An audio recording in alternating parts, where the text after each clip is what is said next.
Hello everyone, my name is Akintunde Kumasi.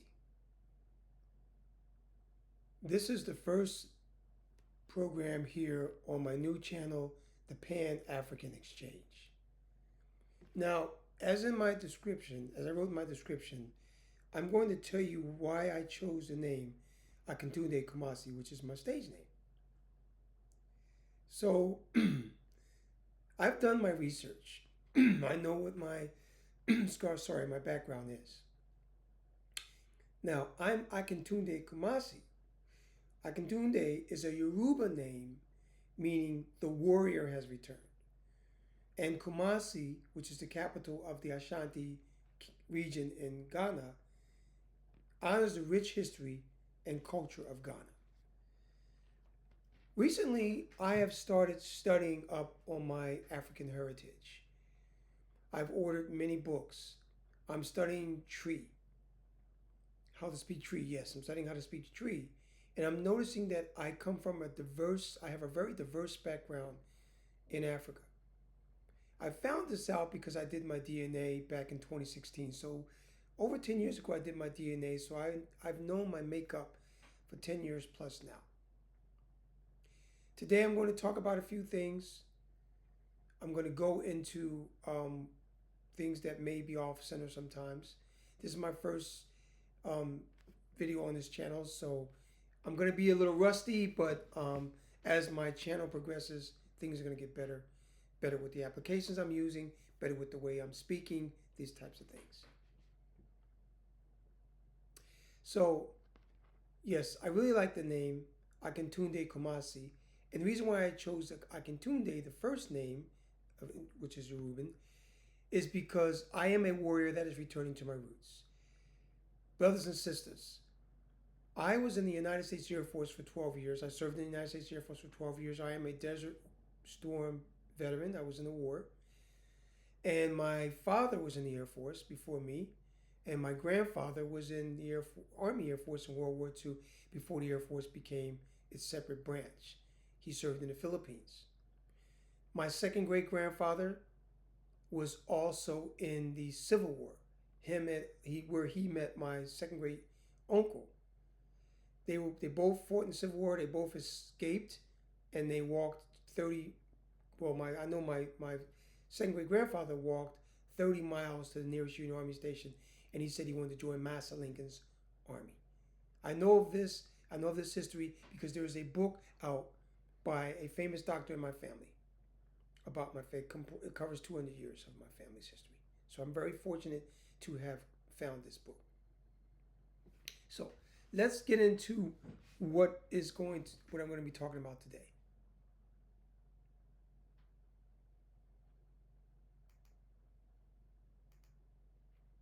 Now, as you know, we are in America because of the slave trade. But I put this map up here. It was a quick map I was trying to find of the route that was taken. And I wanted to show you this route. Of course, you know route, and some of you don't know. But this here, you can see the slaves going from the western and southwestern part of Africa. And you see them, we were dropped off. They don't have it pointing directly to Brazil, but we were dropped off all over South America. We spread actually from Brazil, Argentina, and we started spreading around Colombia, Venezuela. All these countries ended up having African slaves. We were dropped off at the Caribbean, and of course we were brought over to where my family has been for over 400 years, to North America. Out of that trade, what was produced on the backs of our ancestors was sugar, tobacco, cotton, and then textiles, firearms, and tools. This is important. This textile, firearms, tools that was heading back to Africa is very important. And the reason why it's so important is this. Trust me, everything, all three of the lines that you see on this illustration here have very significant meaning. Let's start off with the slaves. Now, I'm going to do some more videos on this. I'm going to go more in depth. But I want to focus on the word sugar. You see sugar, tobacco, cotton. Sugar. Sugar is a big thing because before the 1200s, Europeans were not eating sugar. And as sugar started slowly coming in from China, other parts of the world, sugar was mainly for the rich, the upper rich, the wealthy. That's who it was for. And so it was very hard to get at first. But the Portuguese came down to an uninhabited island off of Africa, off of West Africa, where they started making sugar cane, started growing sugar cane. But that sugar cane is a very intense labor. It's a lot of work. So without going into too long into it, that is where they started to grab slaves from Western Africa. They would basically go in and they would trade for the slaves. Now keep in mind, slavery did exist in Africa before the Europeans came to Africa, but it was done in different terms. A slave was normally you win your slaves in battle. You get your slaves, you bring them into your compound or your village, whatever, and you would put them to work because Africa has a lot of land at the time, but they didn't have a lot of labor. So labor was very viable. But those slaves were also later able to be incorporated into the family. They could marry into the village, things of that nature. So they were slaves, but they were not treated nowhere near as horrible as Europeans were going to treat us later on. Now, so it is true. Africans did trade slaves. They did trade slaves. Now, the Europeans would like you to believe that, oh, they just gave us the slaves, they just did this and they did that. No. You see that one here where it says textiles, firearms, and tools. The Europeans brought those down to various West African tribes, and the tribes, they traded slaves for the tools and the firearms. So the West Africans would get the firearms, therefore they would become more powerful and they would go against their enemies, and then they would win, and then they would get more slaves. But then later on, their enemies also started getting firearms. So the Europeans were bringing these items down to the West Africans in order to get the slaves. And then it just, as you know, it blew up after that. But the reason why I brought up the sugar thing is because they took the slaves and they had this island off of West Africa, but it wasn't big enough. So when Columbus landed in the Caribbean in the late 1400s, they discovered that climate was similar to the climate off of West Africa. Therefore, they started, growing sugar there, but they needed slaves because sugar started to become a very powerful industry early on. Nations got rich off of sugar. But like I said, I'm not going to go into that. I just wanted you to know the start. What really started this all was the sugar trade. So I'll leave it at that.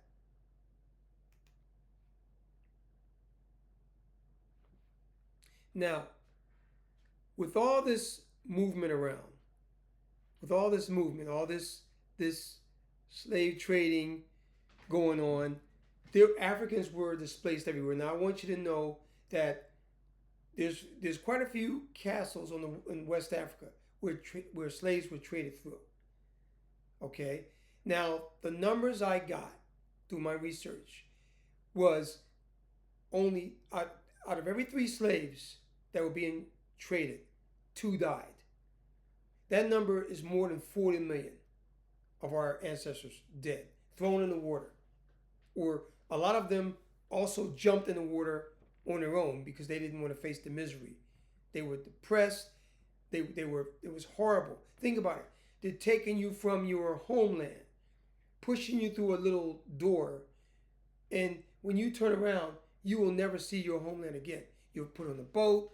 You're literally like packed like sardines, shoulder to shoulder, one chain per two people. If he defecates, you defecate. Disease is spreading. I'm not going to go into details on that, but trust me, I will be doing videos on that later.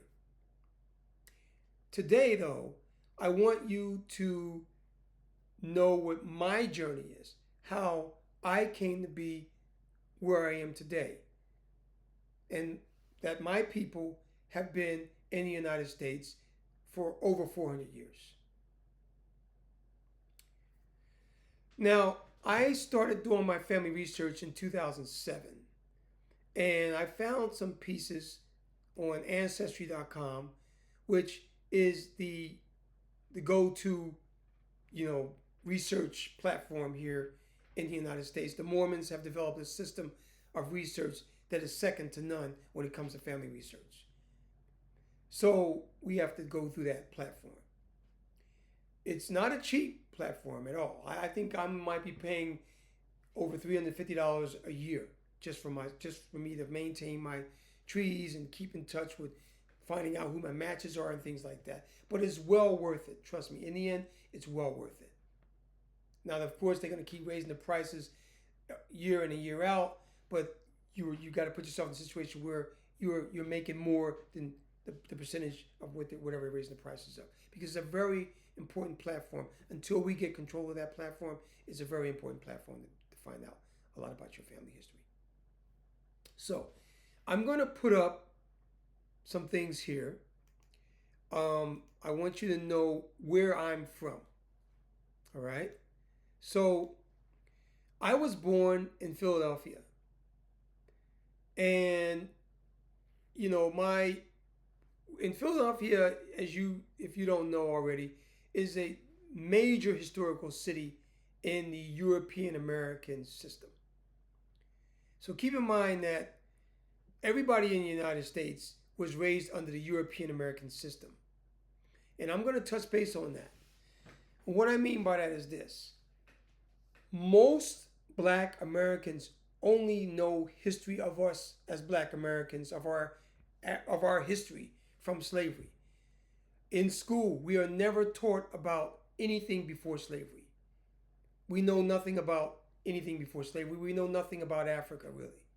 And I'll give an example of what's happening today that gives you proof that we know nothing about Africa. In 2019, Ghana launched a return to Ghana.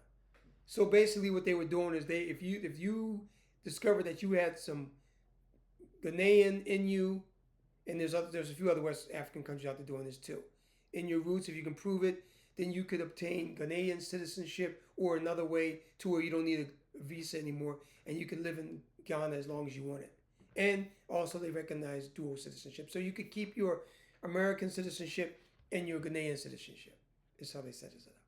Now, this morning, a cousin of mine who is also in the family research, who I met through family research, actually, I reconnected with her through family research. We just forgot that we knew each other when we were so young, because we just discovered that our fathers knew each other from an aunt of mine, my father's little sister who's still living. She told my cousin that our fathers were close. So I'm assuming that, and when my cousin showed me a picture of her when she was a little 3-year-old, because she's only a few months older than me, it looks so familiar to me. So I know that we knew each other before. We just don't remember it because we were too young. So getting back to what I was saying about what's happening today, why I know that a lot of Black Americans don't know their history.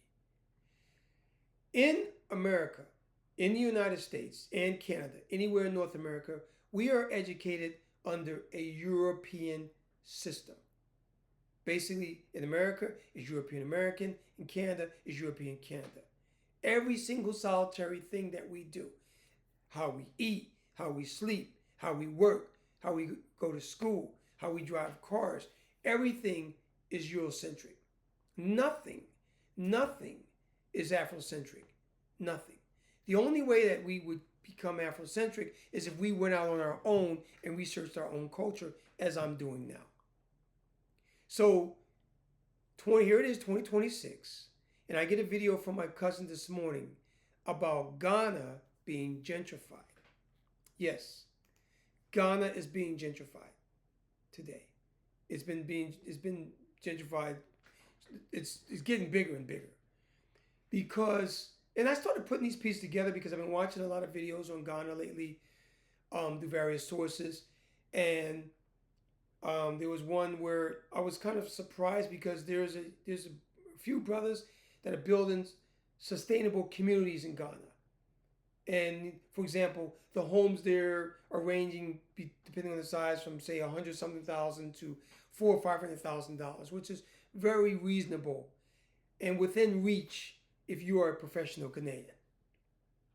But I was appalled when I was watching this video today, and it was saying in December there's a big party in Ghana. A lot of the diaspora come in or they're living there, and it costs thousands of dollars to get into these clubs, and it's just so expensive. And then I even saw where homes in this airport community in Accra, they're like selling for $10 million in these gated communities.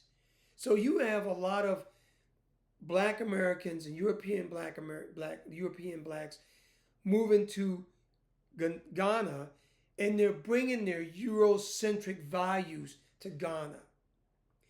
And if you know anything about how wealth works in Western Africa, wealth is to be shared. Wealth is not thrown in someone's face. It is to be passed around. I'm not saying go over there and start giving away money. What I am saying is that you share it in subtle ways. You help out the community. You care for others. That's what you do. But a lot of Black Americans, a lot of Black Europeans are bringing in European ways of living into West Africa. And what this is going to do is going to eventually cause havoc, because you have a lot of Ghanaians that can't even afford to be around these people. And my cousin and I talked about this a few days ago, and I said, to me, it's better to go in and inundate yourself in the local community, get to know the local community, get to know what's going on, get to see how you can be a productive citizen, a true productive citizen. You are not a true productive citizen when you're coming in with Eurocentric ways, spending Eurocentric money. Right? You're spending your money like a European. Because, it's cheap here. I can give me a nice, expensive, I can pay $1 million. Oh, look, I got $1 million house. Whoa, look at me. Woe is me. Where the local Ghanaian can't even afford that. So why would you bring that in? Well, they don't know what they're doing. They're bringing it in because they've been educated under the European system. See? So, like I said, I'm going to be doing videos on all this. Trust me, I just wanted to touch base on this. Now, so I was born in Philadelphia. So if you look at the map here, if I can zoom in Philadelphia here. So Philadelphia is 140 square miles of city.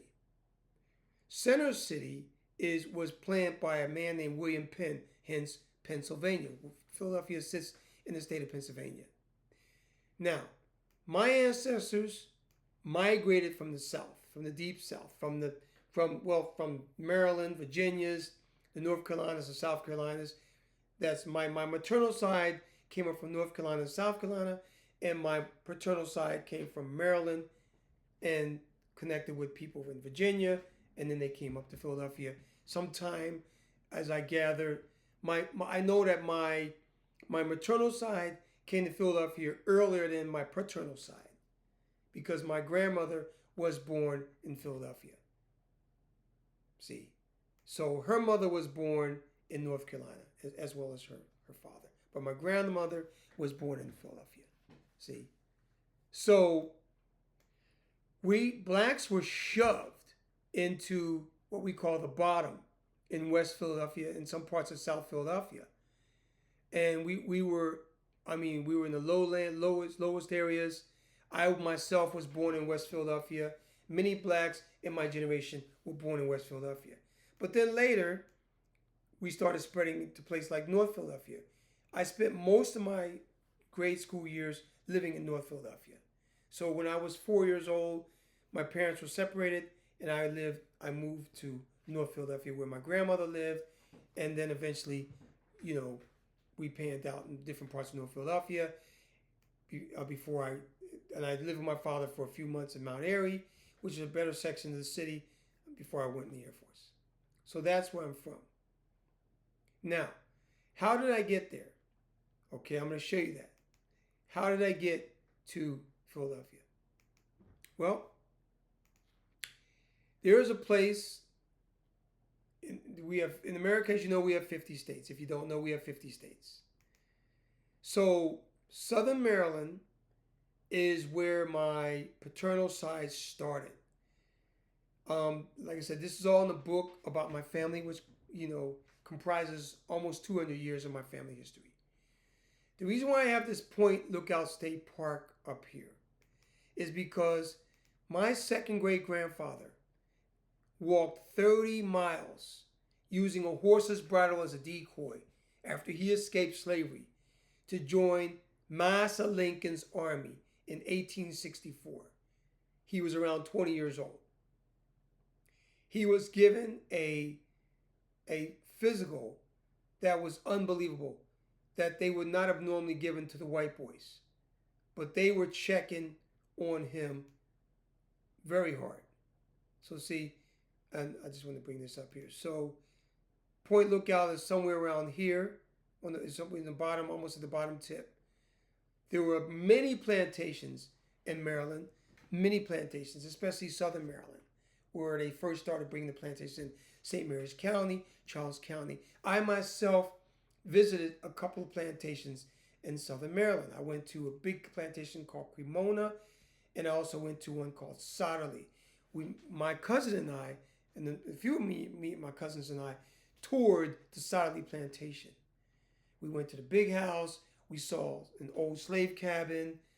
So we could feel our ancestors with us as we toured those plantations. And trust me, it's an emotional moment. It's a very emotional moment. But that's where my paternal side started, came out of. So now,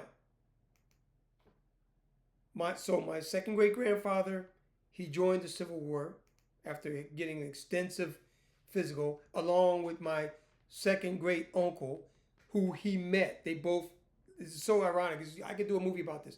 They both aligned at the same moment at the Union Army Station. After the war, because they fought a lot of battles in Hampton Roads area. Pocahontas, both my second great grandfather and my second great uncle fought in a lot of battles in this area here. So let me bring this up. Now, this is a Hampton Roads area. So Hampton Roads is right here. You got Newport News. You got Hampton over a little bit to the right on the map there. This is a very big area here. Very big area. Right up in here, you have the other parts of Virginia, Delaware, that they came down from. That my other side came from. My other paternal side came from. My maternal, if you will, came from there. So at the end of the war, because by the way, my second great grandfather, when he joined the Union Army, he trained over here at Fort Monroe. Now let me give you a little bit of thing on Fort Monroe here. I was stationed not too far from Fort Monroe at a place called Langley Air Force Base. And I lived in Hampton, right around here. I lived in Hampton when I was stationed there. And I didn't know at the time, because every time I'd go to Fort Monroe, I always felt good about it. I always felt like, wow, this is a really nice area. Wow, why is this area so nice? Why do I feel so comfortable here?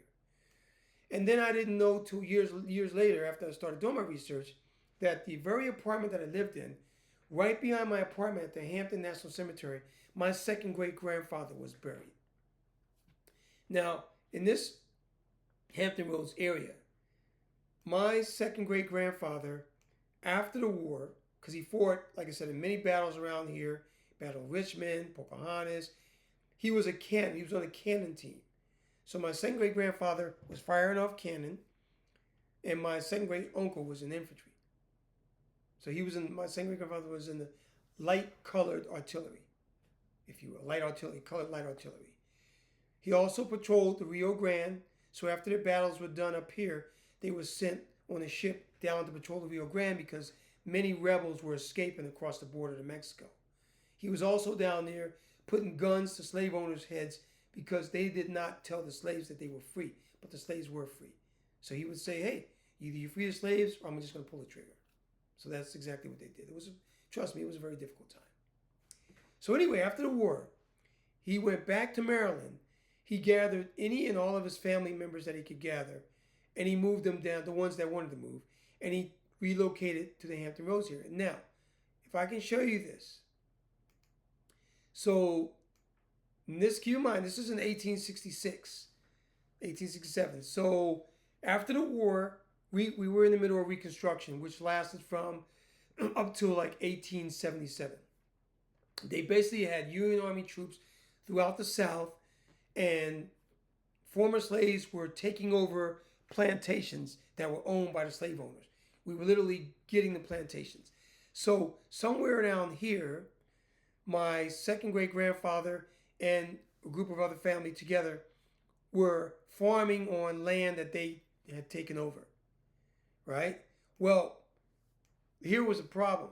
At the end of Reconstruction, no, actually it was way before Reconstruction because that was somewhere around middle 1860s, late 1860s.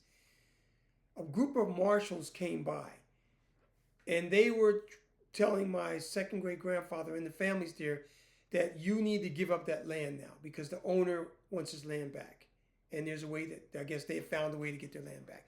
But keep in mind, my second great grandfather and the families had farmed this land. They were like, well, wait a minute, this is our land. So there was a standoff. They were going to shoot. My second great grandfather and them said, no, we will not go, and we do not trust you. So we will fight for this land. Because they had already accrued weapons from being in the war. So they were ready to fight. So they had a big meeting, without going into too much detail, and they heard about a man named General Butler who was giving away farms in this part of the area for people who had fought under him. My second great grandfather fought under General Butler. So they went there, they secured some land over here, not too far from Langley Air Force Base, ironically where I was stationed. They came back here, they broke down their log homes, built them in the rafts, put all their supplies on the rafts, and they rafted across this waterway, all the way up in here. They rafted from here, all the way up into the Back Bay area, where their farm was. And then they reassembled their homes, and they were farming there for a few years. So that is that is where they settled. Now, in the course of that, of course, my second great grandfather's children, who happened to be my great grandfather, ended up going to Accomack County where labor was needed, and that's where he met my great grandmother, and the rest is history. So that's how, and then later on in the 30s, late 30s, my line relocated to Philadelphia. See, so there you have it. So that's how my paternal family got up to Philadelphia. Now, I don't know much about how my maternal family got up there, but I do know that my maternal family came out of the North and South Carolina areas. Okay, so they came out of here. If you look at the United States, this map here, they came out of this area here. So North and South Carolina. So there's North Carolina, there's South Carolina. My grandmother told me that her side of the family actually came from a place called Lumberton, North Carolina, which is right here. Okay, so and I've done my research and I've DNA connected with a lot of people from that area. So, she was right about that. I've also found relatives from northern North Carolina too. And then my my mother's father came, and his family line came from South Carolina. See, so and then they actually migrated up to Philadelphia a lot earlier than my paternal side. So that's how I got to where I'm at today. Now, if you look at the map, if I blow this map up, and blow it up for you before I close this map out. So the South, you can see we were spread out. Now, what I found out, what I later discovered, because I ended up living in, before I moved to where I live now, I was living in the Seattle area. And I started connecting with family in Seattle. I was actually finding DNA matches of family in Seattle, California, a lot of people from California, a lot of people from Texas, Oklahoma, all these areas. Now, what I discovered is that right at the late 1830s, there was a major sell-off of slaves to the Deep South. They needed that labor in the Deep South. So a lot of my people from Maryland were sold to the Deep South, and that's how I ended up connecting with them. See, so I'm bringing this all up because from Africa, we have been blown up all over the place. Every day, I get new matches on Ancestry. Every day, Ancestry will tell you what your matches are. They'll say, okay, you got these new matches. They tell you what you're made of. All kind of things pop up. That's what you get. You get that every single solitary day. Okay? If you check it every day, you can have new matches every day.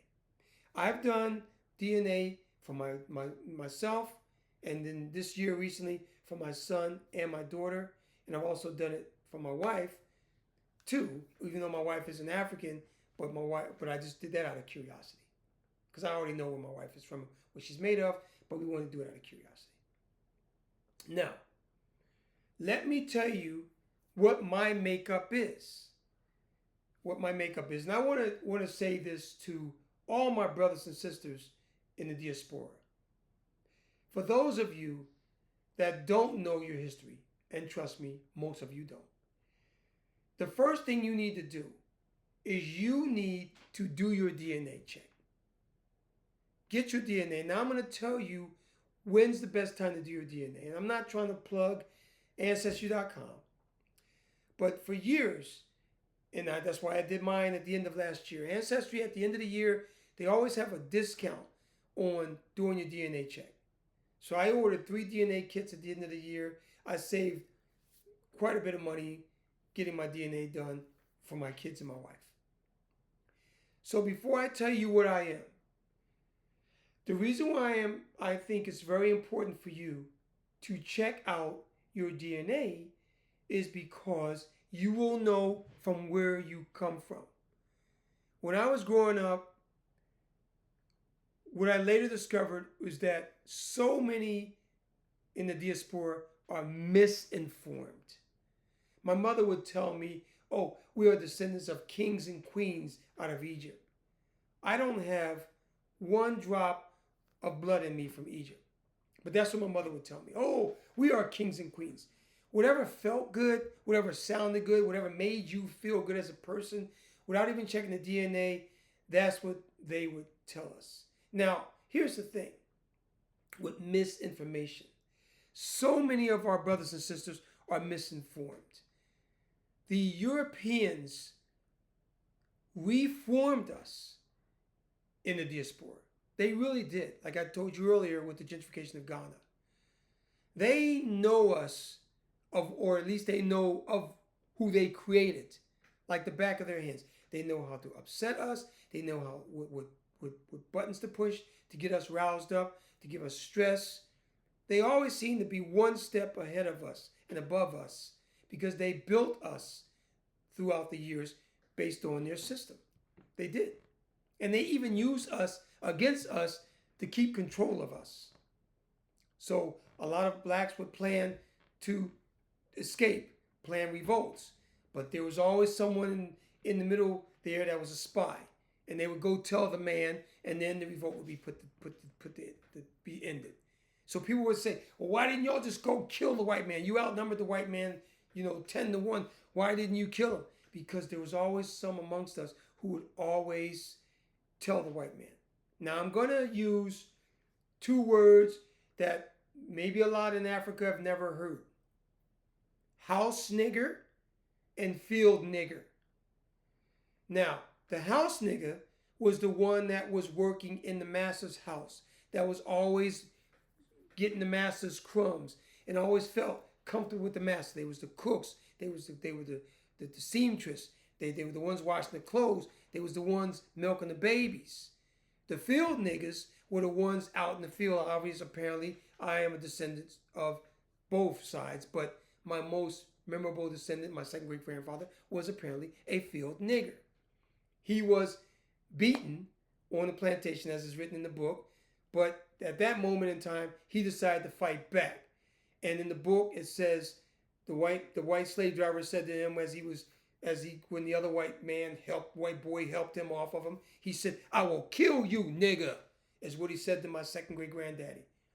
And my second great granddaddy knew that he couldn't kill me, nigga, because the owner would be mad, because that, keep in mind at the time, plantations maybe had around 8 or 9 slaves, and they had maybe about 2 or 3 strong men, young men. So for them to kill my second great grandfather, that would really hinder that plantation, right?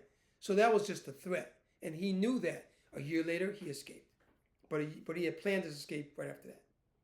See? So anyway, that's the difference between the house nigga and the field nigga. I'm not saying that every person that worked in the house was a spy, but I can say that because I know that on one side, my second great grandmother's uncle was a house nigga. He was actually a doctor. He was working with the plantation owner who was a doctor, and to the point where he started to get to go out on his own and treat these patients. Whites didn't want blacks to treat him, but the only way convinced him to let him do it. And in the course of that, he met up with Harriet Tubman, and he planned this escape, and he escaped with Harriet Tubman. That's another story. See, so, but getting back to what I'm talking about now, getting back to what I'm talking about today. So you meet up with a lot of people. We're spread out. We're all over the place, guys. We really are all over the place. So now, that's why you need to know who and from where you come from. Most of us are coming from that West Africa, Southwest Africa area. Keep in mind, the Europeans did not want to go deep inland. They stayed around the shores. They didn't start going in deep until they actually colonized the nations that they were at. Keep in mind, every single solitary sub-Saharan country in Africa was colonized except Ethiopia. The Italians tried it. They failed. They went back because the Ethiopians defeated the Italians. They went back right before World War II. They called themselves, Mussolini actually dropped chemical weapons on the Ethiopians, but a lot of black Americans went over to help the Ethiopians out, and eventually Ethiopia defeated the Italians with the British because they had to, because it was World War II, so they were never colonized by Europeans. That's the only nation in sub-Saharan Africa like that. Okay, I know I'm throwing a lot out there, but trust me, as the channel progresses, I will be sticking to one solitary topic at the time of discussion. Now, let me tell you what my makeup is. So, I am 25% Nigerian, and I will go into the ethnic groups that they said I'm made of here. So, according to my DNA, being 25% Nigerian, I am part of quite a bit of ethnic groups in Nigeria, and I'm just trying to find it right here. Here it is. So, I am part San, Ibibo, Idoma, Igbo, Mumuye, Yoruba, which they put Iran Yoruba. Okay, that's part of my Nigerian makeup. My next one, I am 16% Benin and Togo. And my ethnic groups from Benin and Togo are the Aja, the Iwi, the Fon, the Jen, the Goon, the Tori, the Washi, the Wemi, the Yoruba, and again, Iran Yoruba. Next, I am 13% Ivory Coast and Ghana. And so Ivory Coast and Ghana encompasses the Ashanti. That is what I am, from the Ivory Coast and Ghana. I am 7% Mali. So they say the ethnic groups that I am attached to with Mali would be the Bambara, the Dogon, the Fula, and the Mendi. Those are who I'm tied to through Mali. The next, they said I am 5% Yoruba land. I'm not sure why they separated this part, but I guess that's how the map turns out for them. And then under the ethnic groups for me for Yoruba land, the Jen again, of course, the Jen, the Ida-Asha, the Yoruba, Iran Yoruba. They tell me that. The next one, they tell me I'm 2% Senegal, and I'm 1% Central Nigerian, but still the ethnic groups that I'm tied to with Central Nigeria are the Agatu, Idoma North, the Ake, the Alago, the Arum, a lot of them here, the Bu, the Egon, the Gwandara, the Mara, the Mama, the Mijili, the Ninzo, the Rindre. Now, I want to apologize to my Yoruba friends or any of my tribal, if any of the tribes are watching this, if I'm pronouncing things wrong, my apologies for that. Next, Cameroon, 12% Cameroonian, which is close, which is right next to Nigeria. Ethnic groups in Cameroon for me, okay, the Babanki, the Bafabalon, the Bafut, the Bakosi, the Bagweri, the Balondo, the Bambili, the Bamileke, the Bangwa, the Bayang, the Banyang, the Kom, the Mananguba, the Menka, the Ingemba, and So, or you could say So, the Oku, the Pinyan, the Way, the Widicum, the Wimboon. These are various tribes that I'm associated with in Cameroon. Next, the Western Bantu peoples are 6%. They don't go into detail on that. Now, let me finish off my African heritage. And the Southern Bantu peoples, I'm 1%. I do have European. East England, 5%. Southeastern England and Northwestern Europe, 1%. Denmark, 3%. Sweden, 1%, which is probably where I got my hazel eyes. Central Scotland and Northern Ireland, 1%. And then it says the Hebrides and Western Highlands, Scotland, 1%. Now, so that is my makeup. Now, so that means that when it's all said and done, I am 90%. I'm quite sure I did the numbers right. Let me go back and look at the numbers again. I'm 90% African and 10% European. So let me add these numbers up. Yes, I'm sorry. Give me 1 second here. I'm sorry. I'm 88% African and 12% European is my makeup. Yes, 88% African, 12% European. So what I am doing right now is I am researching all the tribes in the countries that I'm affiliated with. Now, there are 54 countries in Africa, 54 separate countries. Right now, I am starting off focusing on Ghana and Nigeria because that is part of my larger makeup, Ghana and Nigeria. And then I will get into Cameroon, I will get into Senegal, I will get into the rest. But eventually, I will know about every single country in Africa. Now, my plan next year, it depends on my schedules and how things go, is to visit Africa. In a minute, I will tell you where I live, why I chose where I live, and what's the beautiful thing about where I live. But I will be visiting Africa. I am planning on going because of where I live. My flight will take me to Addis Ababa in Ethiopia. Then my plan is to get to Addis Ababa and stay there 3 nights to break up the trip, because it is quite a long trip from where I'm at, before I fly on to Accra and stay in Accra in Ghana for like 5 nights. And then I will come back from Accra to Addis Ababa, stay in Addis Ababa 3 nights, and then travel back home. That is my plan. Then I will eventually bring my family over with me. But first, I will go alone so I can get the layout of the land, get how things work, how transportation works, how movement works. 1 year, eventually, I will end up in Nigeria. Yes, I will end up in Nigeria. But right now, my main places I want to see are Ethiopia and Ghana. Now, let me tell you, now that you know what my makeup is, let me tell you where I live. And I think you will be surprised. I live in Japan. Now, let me tell you how I came into contact with Japan. This is my home. This is my permanent home.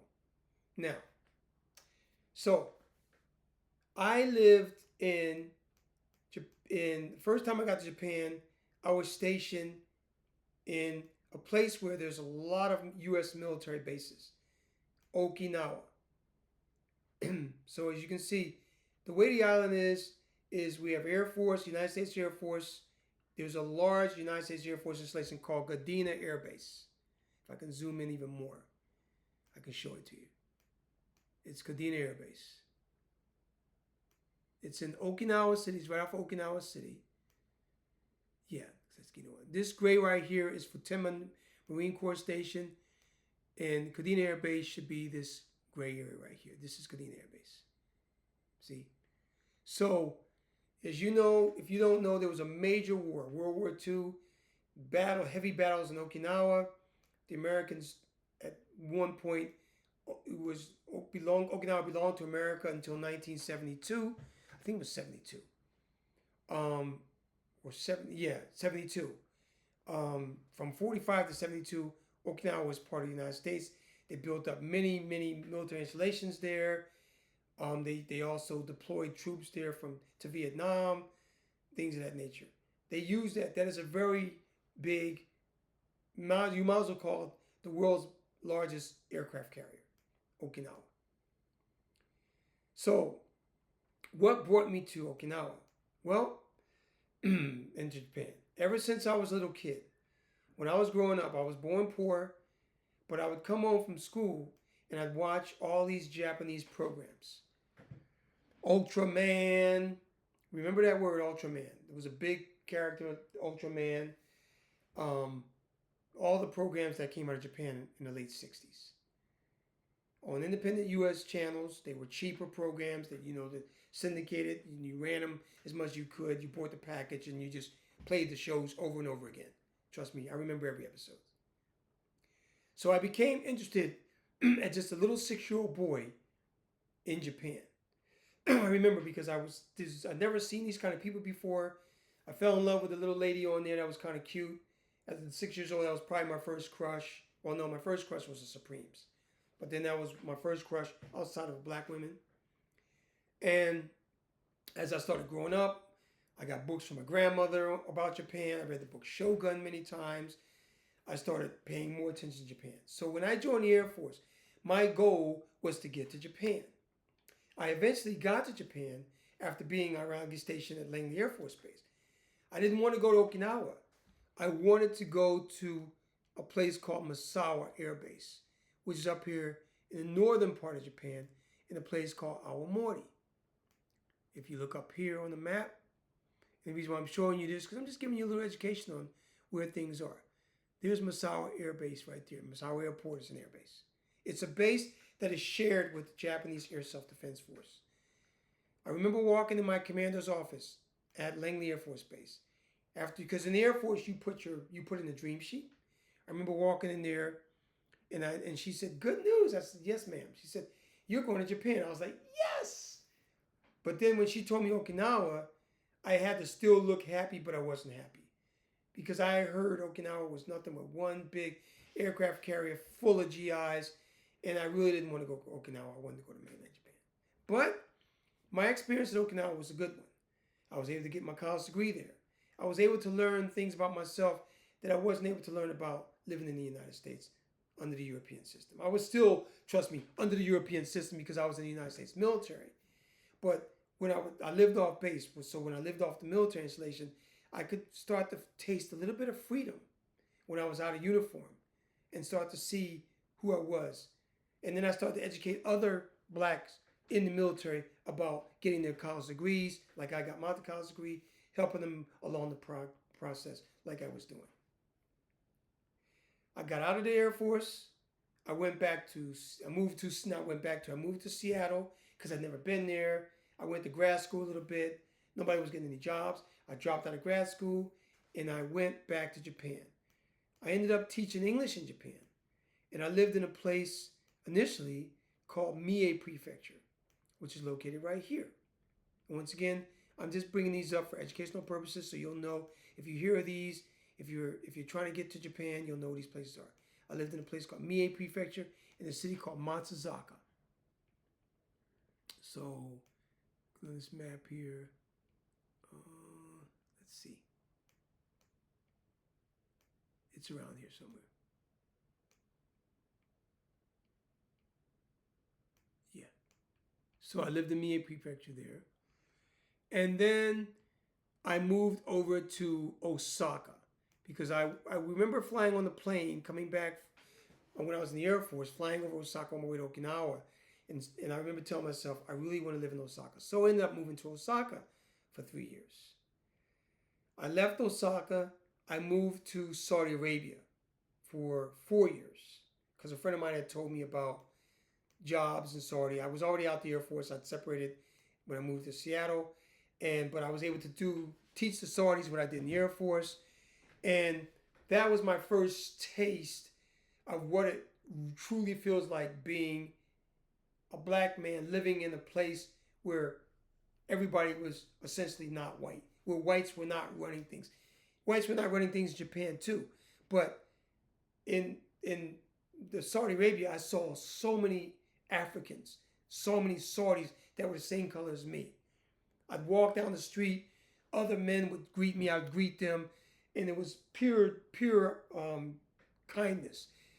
It was pure joy to see and greet another black man in Saudi Arabia. And they would say to me, Assalamu alaikum, Salaikum salam. I would say that to them, and they would say it back to me, and I would ask them, Kef halal, how's your family, Kef halak, you say your greetings. It was beautiful. It was beautiful. It really was. But I learned how to be a man in Saudi Arabia. That was my first taste of how to be a black man when I was in Saudi Arabia. I returned back to the States.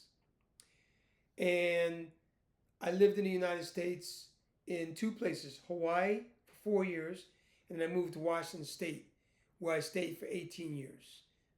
So that was my longest stretch of living in the United States as an adult. And trust me, throughout that time, I started to see the true meaning of what America is.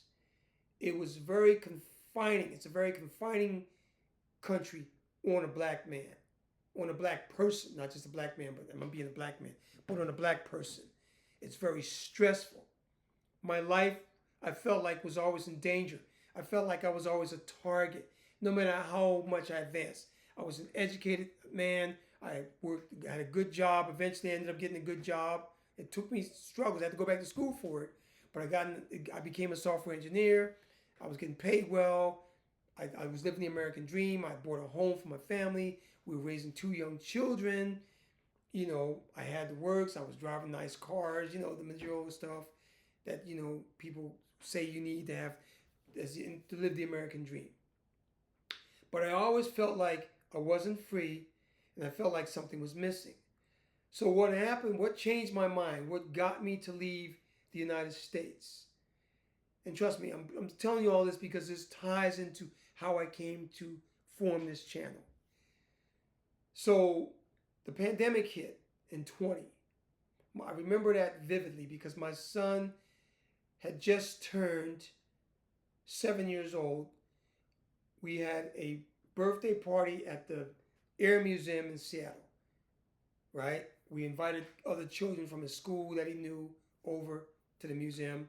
It was a great time. We loved the Air Museum because I would love to take my son there to show him the Tuskegee Airmen, the black pods that fought in World War II, and the aircraft. I'm an aircraft guy. No matter what, I love aircraft. Right. So right after that, everything shut down.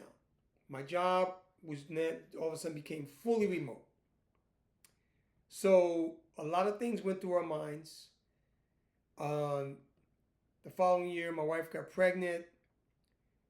There were some complications involved that we didn't know about. And my wife was pregnant with a baby girl at 12 weeks. She had to have surgery. We were told the wrong information about somebody having cancer. My wife didn't have cancer, but that's what we were told at the time. So I started thinking about a lot of things. So to my wife, we was like, hey, if we were to pass away in the States, what would happen to our son at the time?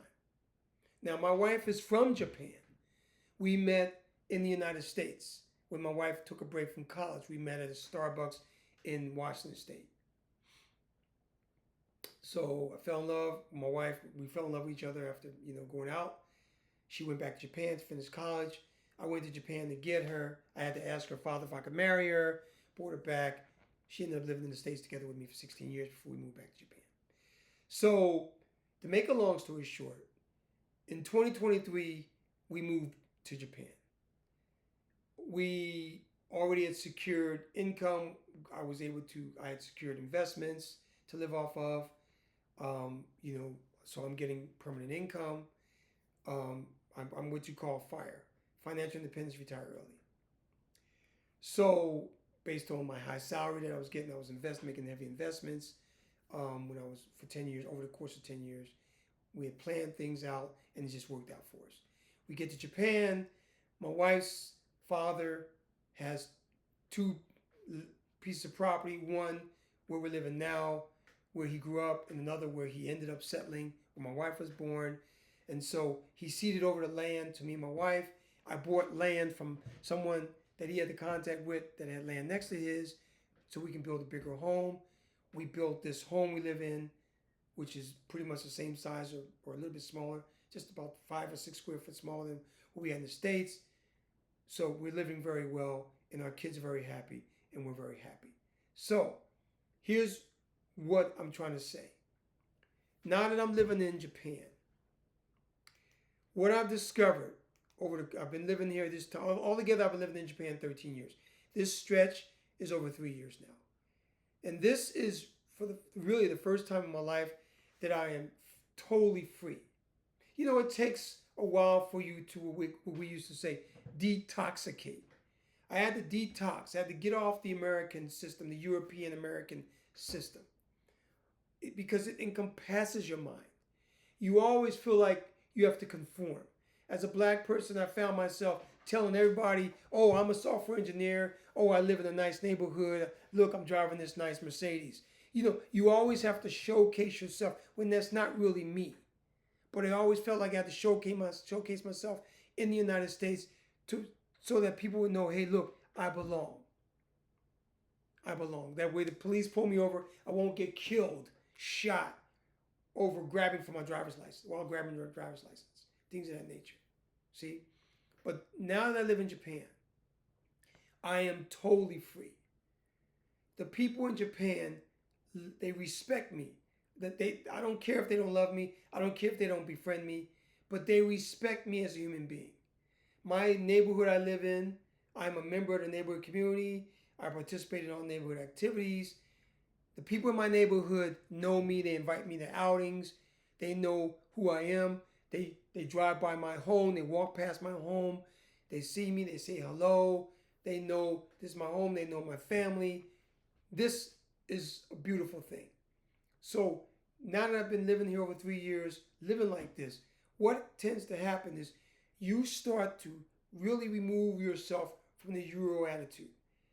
As a black person, when you come in contact with white people in the United States, you start to feel like you always feel like you gotta conform, or you got to make sure you're doing something, even though you're not trying to do it. You got to make sure you're doing the right thing. Oh, don't worry, I'm not going to grab your bag, white lady. I'm not going to grab your bag. I'm a good black person.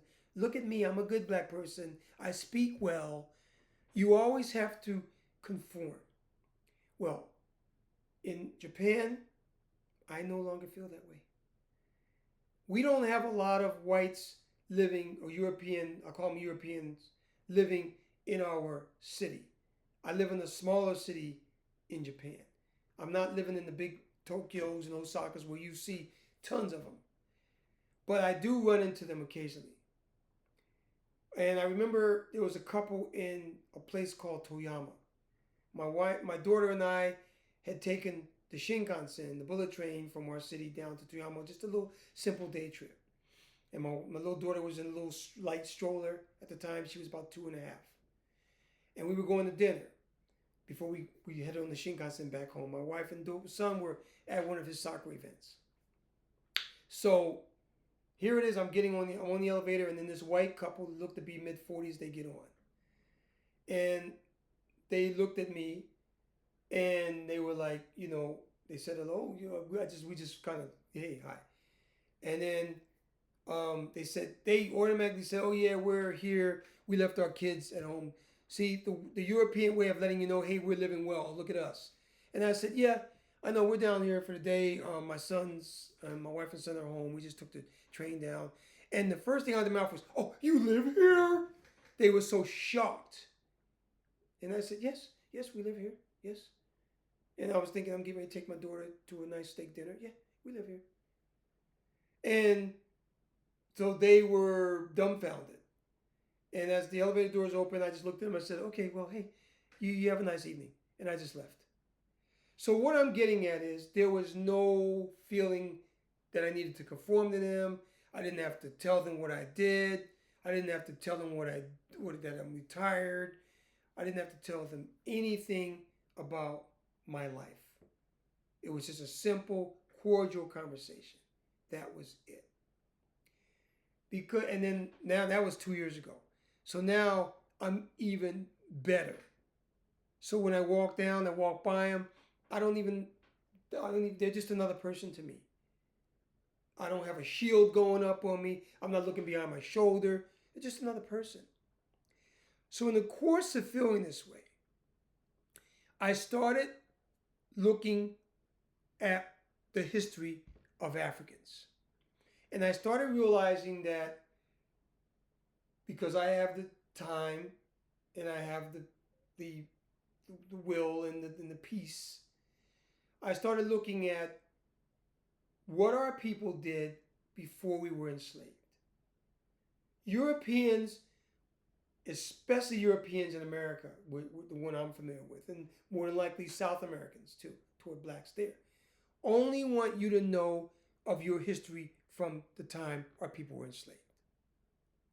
But as I started searching and doing all my research, not from European sources, but from African sources, I started to see that we were a civilized people and we had great civilizations. I'm related to the kingdom of Dahomies and other kingdoms throughout Africa. We were great people. Slavery, the transatlantic slavery, is but a blip in the history of Africans, but a blip in the history of African history. So I started to looking at, and I'm researching more. Trust me, if I had a bookshelf big enough here in my office, you would see mostly nothing but books on Africa and books on Japan. Because my children are bicultural and my children are bilingual. And I always tell my children, you need to know both your Japanese side and your African side. Because my children are warrior on both sides. My children are direct descendants of samurai. And they're direct descendants of the warrior side from my side. See? Which is why I call myself Ah-KEEN-toon-day. See? So these are things that we have to instill in our children. And I also told myself that I need to know our history because I need to pass that history to my children. This life is not permanent, nothing. And that's the thing that Europeans don't seem to understand. And that's the thing that a lot of Black Americans, European Americans moving to Ghana and other parts of Africa trying to gentrify don't seem to understand. Nothing is permanent. Nothing in life is permanent. Nothing. The only thing, that is permanent is change.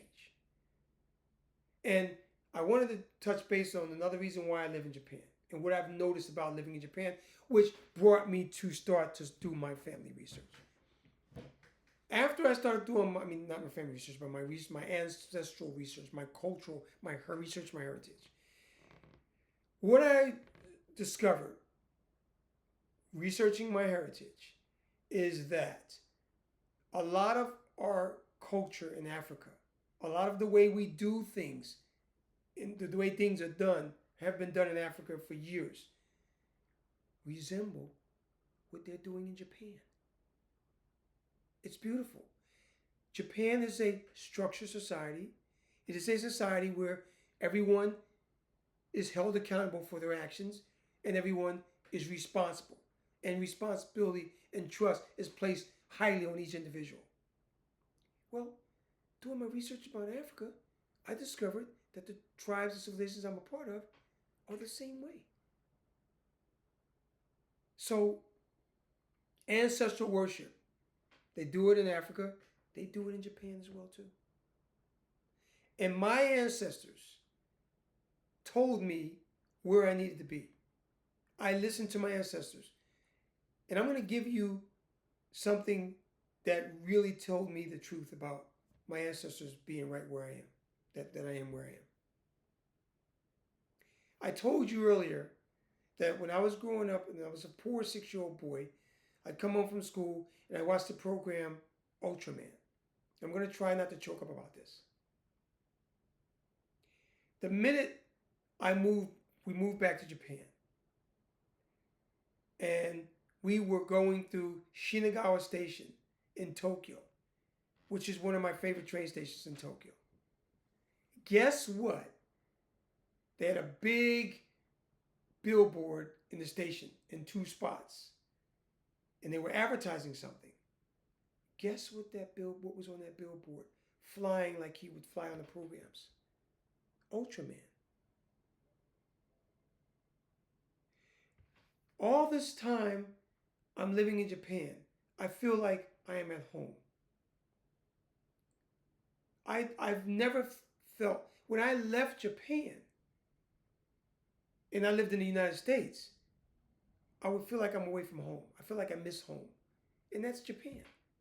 And I know Africa is going to feel like right with me too. But my ancestors know me. What I'm getting at is, please, you need to understand. You have to pay homage to your ancestors. You need to get to know about your ancestors. That's why I'm studying Tree. It's the tongue of my ancestors. Of course, there are many tongues, but I can't learn them all. So I'm focusing on Tree. Nigeria alone has over 525 languages. That is the most diverse country in the world, or in Africa. There's 2 other places. Papua New Guinea and Indonesia are just a little bit more diverse than Nigeria, but is the 3rd most diverse nation on earth. Over 300 tribes, civilizations, whatever you want to call it, and over 525 languages in Nigeria alone. So, researching our history, living in this country, I see the connection between Japan and Africa. A lot of the names in Africa are very similar in Japan. And what I've gathered is that Japanese, even though they learned a lot of things from China, through China, everybody came from Africa.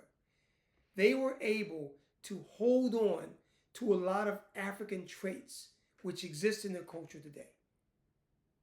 I mean, there are so many similarities. Trust me, I know Japan like the back of my hand. I speak fluent Japanese. I know this country. And I will know Africa. just like I know Japan. So I'm going to end this, but what I would like you to understand is that now the Pan-African Exchange is online. We are up and running, and I will be doing a ton of videos. I will be bringing a lot of information to you on the diaspora, on Africa, on what's going on. I watch African news all the time now. I am no longer finding myself interested in wanting to go to Europe. I've been to Europe. But there was at one point in my life where I didn't want nothing to do with Africa. I was in America. I wanted to go to Zoo. I want to go to Paris. I want to go to Spain. I want to go to Italy. I want to go to England. I want to go. And I've been to Spain. I've flown through Italy. I've flown through Switzerland. I've flown through Italy, Switzerland, and I've been in Spain. And Germany too. So at one point, I only cared about visiting that Europe.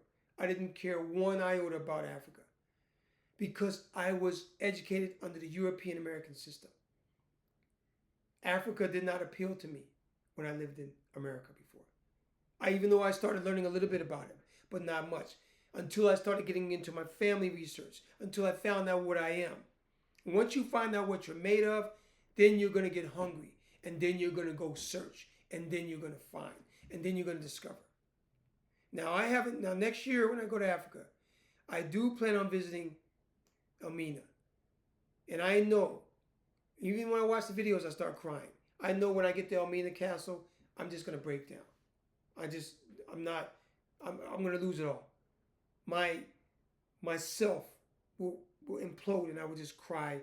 I don't know how many tears I will cry at the cruelty of it all, at the very existence, knowing that 40 million of our ancestors perished in the transatlantic slave trade, and perished, of course, going to Arab too, because Arabs took our slaves too. So this is why I'm doing this channel, and this is why I'm living in Japan, because I've discovered that Japan is so tied to Africa, and our ancestors, my ancestors know me. They know what I like.